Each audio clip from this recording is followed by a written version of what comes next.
how to move to Italy legally. That's what we're talking about in today's video. Buongiorno and welcome back to my newest YouTube channel.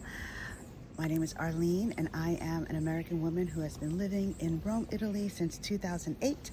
And on this channel, we discuss all things Italiano, lifestyle, St. Martin, and Anguilla. And speaking of Anguilla, I am currently here on this beautiful Caribbean island.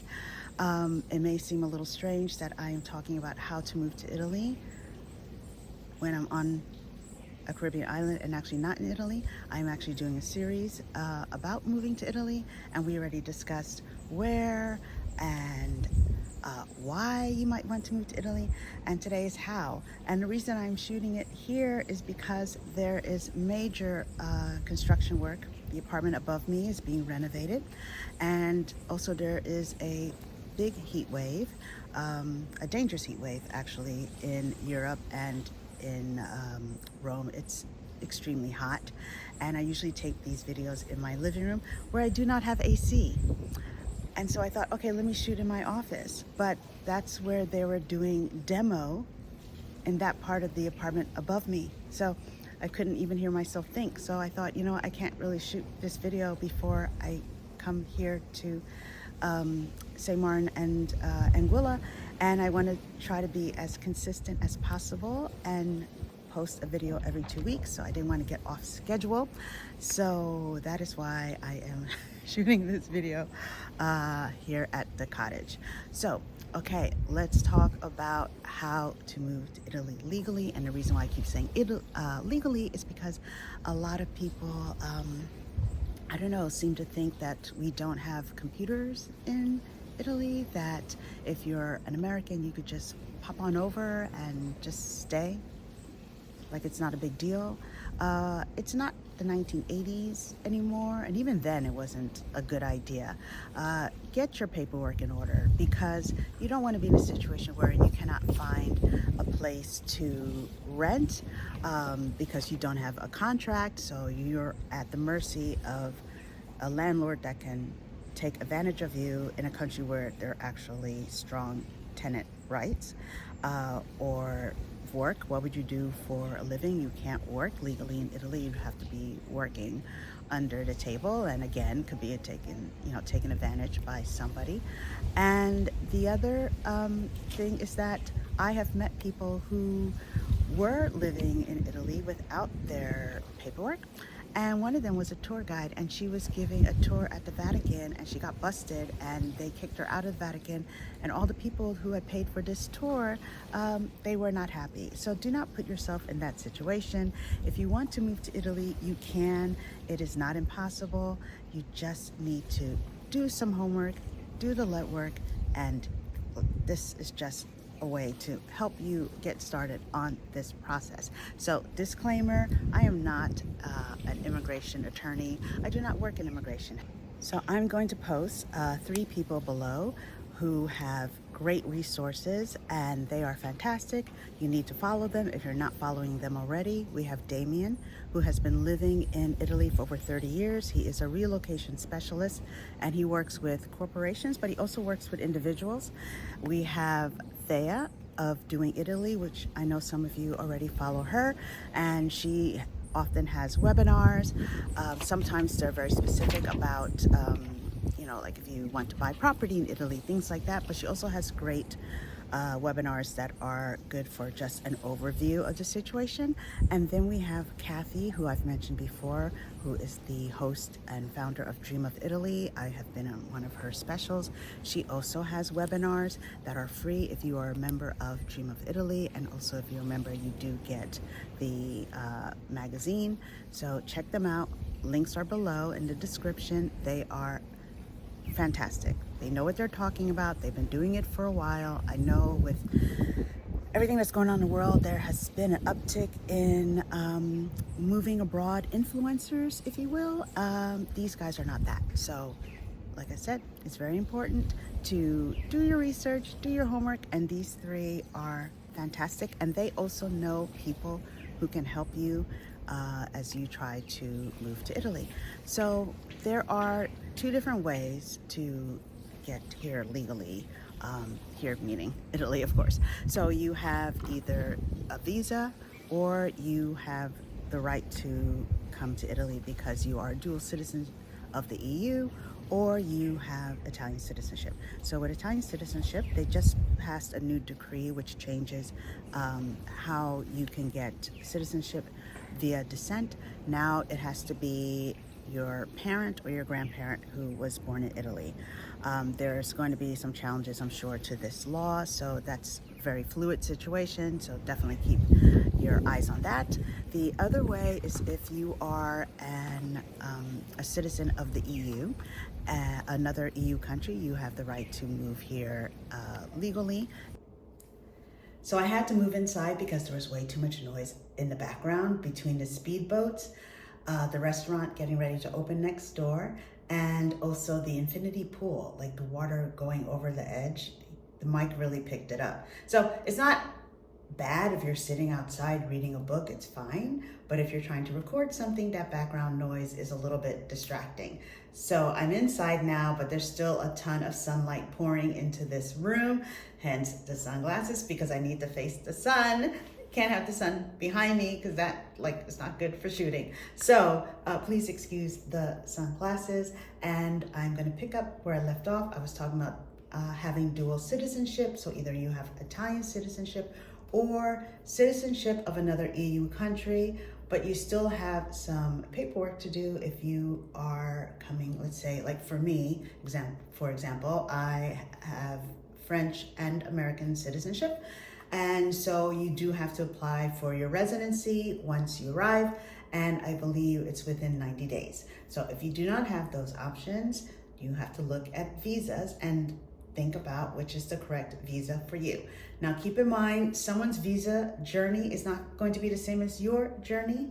Again, a lot of misinformation floating around on the internet.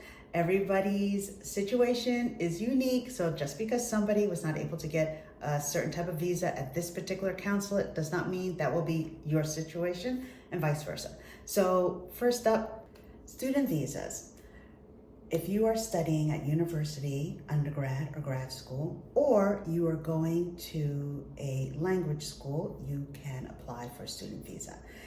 Regarding the language school, it's very important that this is a school that is recognized by the consulate. You cannot just pick any random language school.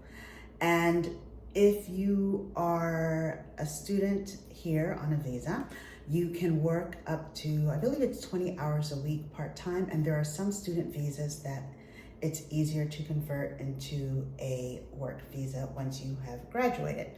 So this is what I was talking about earlier when I said that you cannot look at other people's situation because it may not be what will happen to you.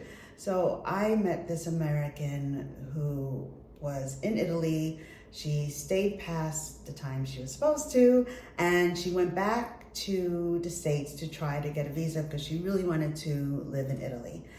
This is years ago.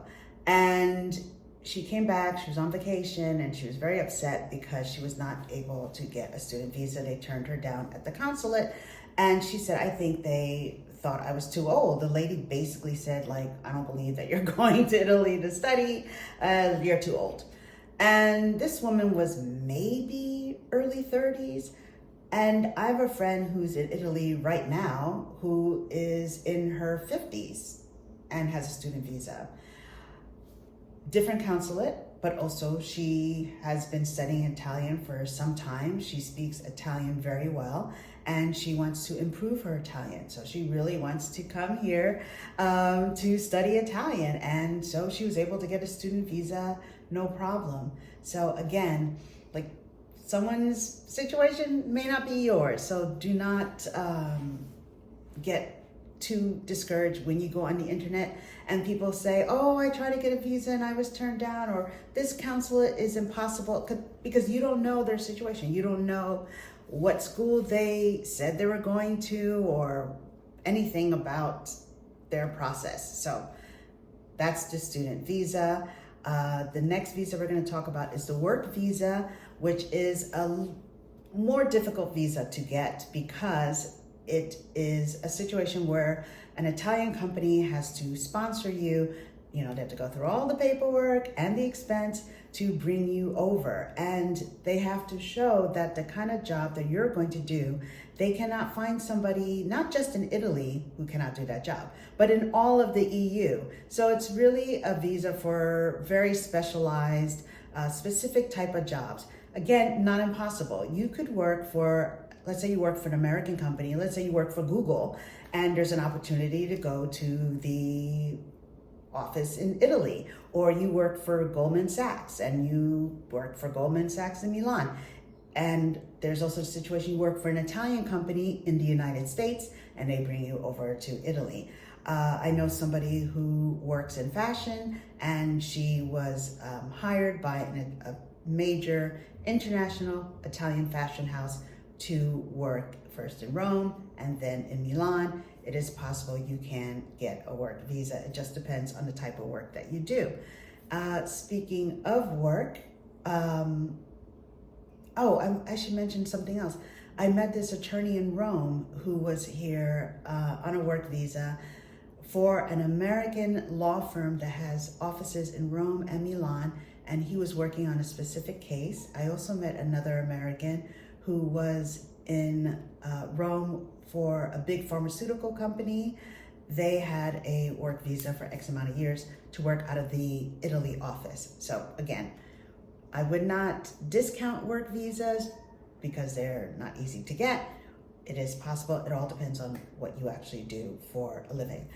The other type of visa that's related to work is what we would call the self-employment visa. And a lot of freelancers use this visa.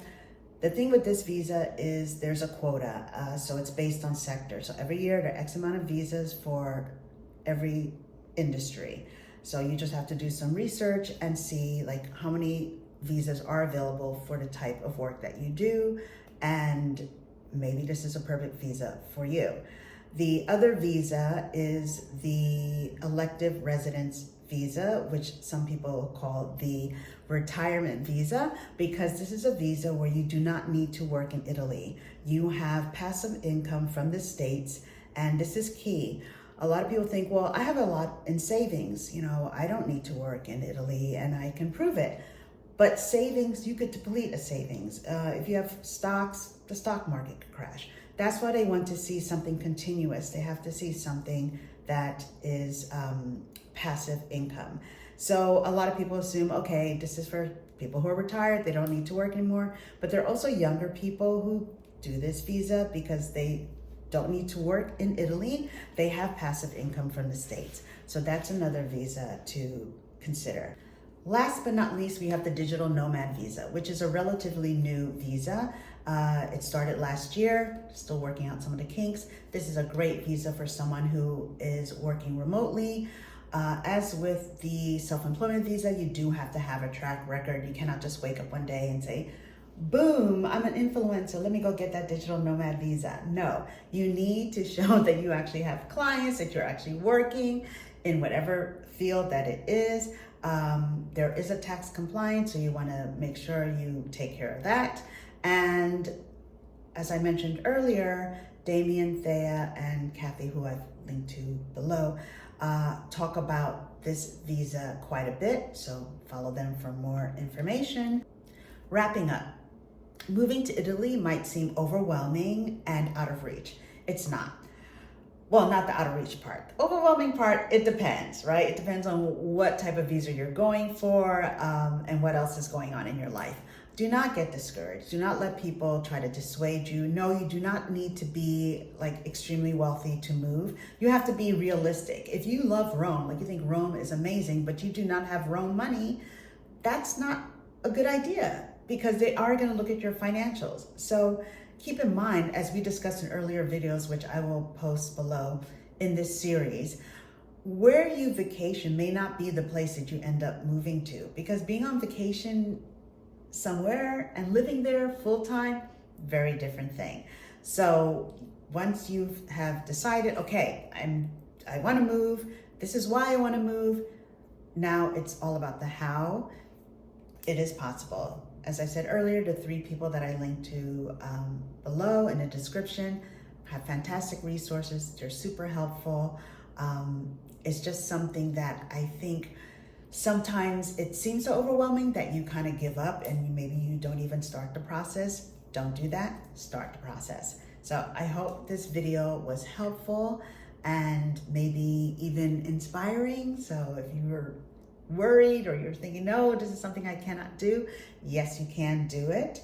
If you're a subscriber, thank you for subscribing to my newish channel. If not, please hit subscribe, and that like button will help the channel to grow. Thank you everyone for watching this video, and ciao for now.